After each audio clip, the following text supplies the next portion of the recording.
Radial head subluxation, also known as nursemaid's elbow. Okay, suppose a 4-year-old girl brought to you. The problem is the baby is not moving the right arm.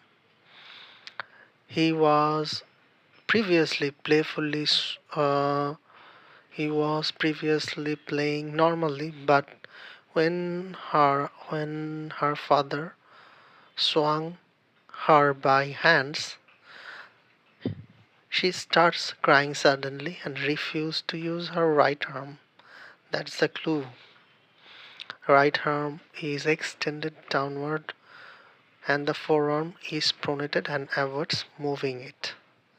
So above this, what are your diagnosis? It is radial head subluxation, also known as nursemaid's elbow. It happens age 1 to 4 due to pull injury. So pull injury in child age 1 to 4, axial traction on forearm with elbow extended like child pulled, lifted or swung by arm.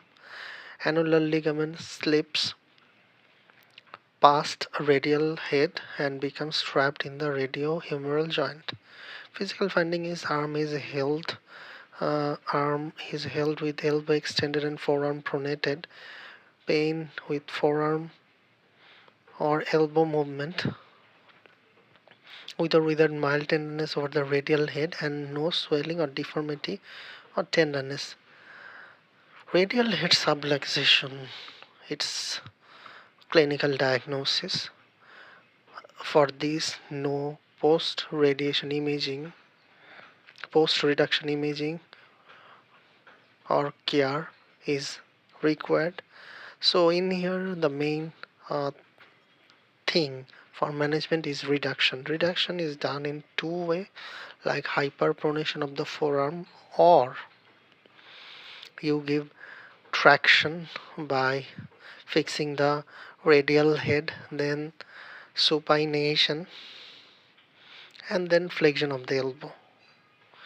So you fix by the left hand or with you fix the radial head, and if you do hyperpronation, this is one way. You fix the radial head and then supination and flexion of the elbow. That's radial head subluxation or nursemaid elbow. It's a common injury in preschool aged children.